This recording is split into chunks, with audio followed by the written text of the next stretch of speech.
যোৱাকালি তেজপুৰ আহিলোঁ আৰু এতিয়া ৰাতিপুৱাই আমি অকণমান এই ওচৰত দাদা এজন আছে, দাদাজনৰ ঘৰলৈ গৈ আছোঁ ন।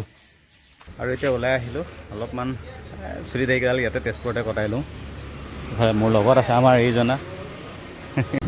আৰু চুলি কটাই হৈ গ'ল, চুলি দাড়ি কটাই পেলাই বহুত দিনৰ মূৰত কটালোঁ। আজি টাইমে নাপাওঁ, এতিয়া ঘৰলৈ গৈ আছোঁ। ব'লা চলো। ঘৰলৈ আহি পেলাই গা পা ধুই আহিলোঁ। আৰু আজি ৰাতিপুৱা এনেকুৱা এটা ডাঙৰ ঘটনা, মানে ডাঙৰ বিপদ এটাৰ পৰা বাচিছোঁ বুলি ক'ব লাগিব। জেনেৰেলি মানে ব্ৰাছ চাৰ্ছৰ ওচৰত যিটো থাকে, ইয়াতে ধৰি লওক বহুত দিন অহাই হোৱা নাছিলে তেজপুৰত তেনেকৈ থাকাকৈ। তাৰপাছত মানে ব্ৰাছ চাৰ্ছ য'ত থাকে সেইখিনিতে এইটো কি আছিলে, কলগেটটো পালোঁ। তাৰপিছত ব্ৰাছত লগাই পেলাই মানে যেতিয়া দাঁত ঘঁহিছোঁ লাগিছে মোৰ এইটো বেলেগ কিবা এটা যেন লাগিছে মোৰ।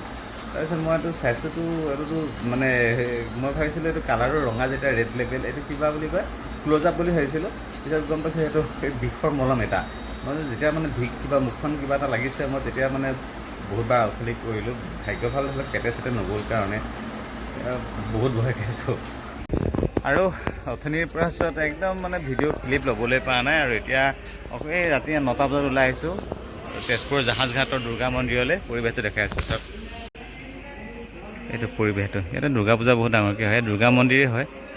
কিন্তু কথাটো হ'ল কি, মই সেৱা এটা কৰিম বুলি ভাবিছিলোঁ, মন্দিৰ বন্ধই হৈ গ'ল। এতিয়া কিবা হৈ আছে ইয়াতে, মানুহজনো ধেৰ আছে। পৰিৱেশটো ভাল লাগে, পৰিৱেশটো ধুনীয়া, গছজোপা আছে।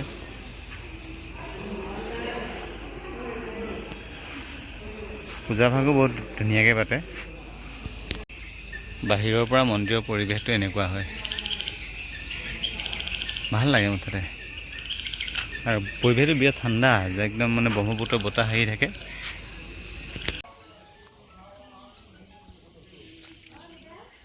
ইমান ধুনীয়া সাপ পখিলা। গ'ল কেত গ'ল জানো। একচুৱেলি যোৱাকালি ভিডিঅ'টো শেষ কৰা নহ'ল। আজি মই ৰাতিপুৱাই ওলাই পেলাই তেজপুৰৰ পৰা আহি ঘৰ পালোঁহি। এতিয়া মন্দিৰলৈ আহিলোঁ আৰু ভিডিঅ'টো ইয়াতে শেষ কৰিলোঁ। কেনেকুৱা পালে ভিডিঅ' জনাব। লগ পাম এটা নতুন ভিডিঅ'। আশা কৰোঁ ভিডিঅ'বোৰ চাই থাকিব। ধন্যবাদ।